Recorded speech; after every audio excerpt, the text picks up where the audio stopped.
আসসালামু আলাইকুম ইব্রাহিম, কেমন আছেন? আশা করি সবাই ভালো আছেন। আমি আলহামদুলিল্লাহ ভালো আছি। এই যে আজকে আমরা গরুর নলা পাকাইতেছি। এখন প্রথম আমি পায়াগুলা কারেছে নিয়েছি, দেখেন।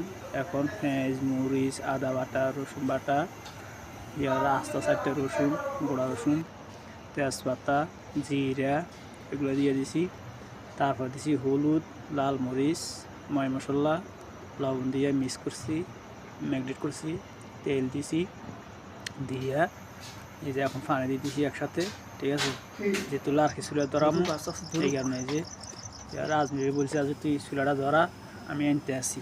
এর ভিতরে আমি আবার একটু ডাইল ফাঁকালাইছি, এই তো আজমির আনি বইয়ে দিছি, এখন ধরা দিছি আজমিরে, আমি আনি বাসায় দিছি। এই যে দেখেন আস্তা রসুনগুলো বাসি রয়েছে। তো এই যে আরেকটা জিনিস দেখেন, কত সৌন্দর্য, অসাধারণ একটা ফুল, যেটা আমরা বলছি সিমির ফুল। তাই রাত্রেবেলা তো এই কারণে এই যে এটা হলো সূর্য, চাঁদ, ঠিক আছে, এটা চাঁদ।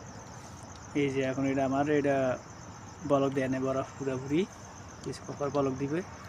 এই যে এখন এই যে এটা হলো সাজনা গাছের ফুল, বেলি ফুলের মতন দেখতে। তো সবাই ভালো থাকেন, সুস্থ থাকেন। এখন এই নলাটা এসে খাওয়া যাবে না, এই নলাটা খাবো ইনশাল্লাহ আল্লাহ যদি বাসায় রাখে কালকে দুপুরে এবং সকালে। তো কীভাবে ফাঁকা খাই দেখা হবে নেক্সট ভিডিওতে। যদি ভিডিওটা ভালো লাগে, এটি হলো পুদিনা পাতা।